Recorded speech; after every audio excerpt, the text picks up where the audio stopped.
One more peep out of you and you are grounded, mister, and I am not joking. Johnny the Trumpster. Trump, he comes out with these statements he comes out with statements, Johnny, that make everybody bloody shit themselves a bit and wonder what the hell he's talking about. Bruh. Yeah. And a lot of these comments, Johnny, they come over to me anyway.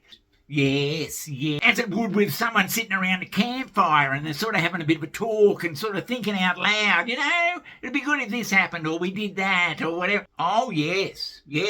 He doesn't come out and bloody say it, he's just sort of rambling. He doesn't sort of understand that he's the president and what he says people take seriously. Mostly. Ooh.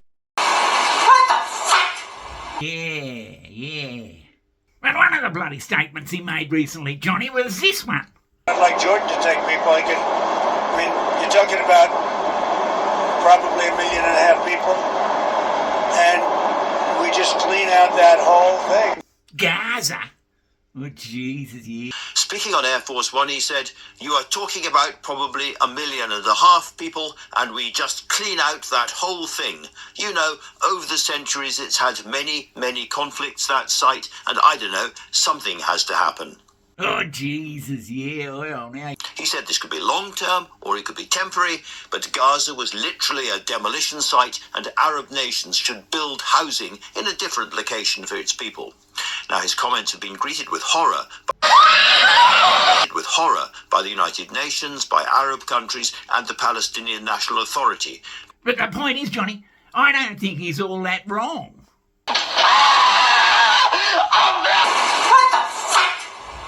What do you mean? I mean, you got to think about it, Johnny.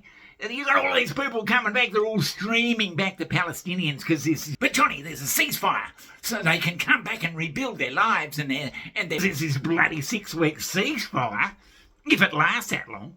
And where are they going? They're going back to ruination. Ruined houses, ruined everything. The Israel-Hamas conflict has left Gaza in a state of catastrophic destruction, with an estimated 60 years of development lost.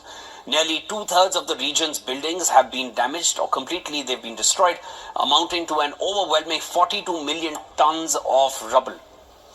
Well, In addition to this physical devastation, Gaza's critical infrastructure, including sewage treatment, freshwater supply systems, and public waste management, has been obliterated, leaving over 2 million people without access to basic services. Holy shit! These losses represent not just structural damage, but a deep economic and social crisis, affecting all aspects of life in Gaza. Rebuilding Gaza will require tens of billions of dollars, and the task ahead is enormous. The physical needs for those basic provisions.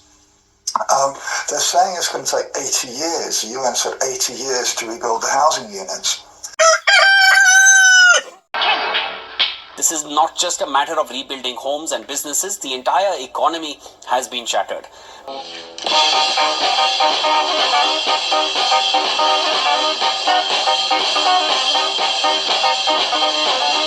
Do you mean to say that you reckon the whole Gaza Strip that's been bombed to the shithouse will never be rebuilt?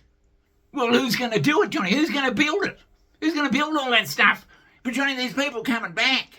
They're coming back, and they're going to be building that bloody joint, the new Gaza, without the threat of being bombed every week. Who's going to go in there and build that? And how much will it cost? Who's paying for it? The point was that Israel has displaced massive numbers of Palestinians before in hopes that perhaps this goal of national sovereignty for Palestinians would fade over time. And instead, Johnny, are you saying that Israel had this plan all along to blow the living shit out of Gaza? So much so that it was completely unbuildable? That it was completely unrebuildable? What's the situation like on the ground? It's beyond words. It's described as a genocide, and we would go along with that because it's such a complete attack on every part of the infrastructure and the whole of society. Yeah, it does sound a bit bloody.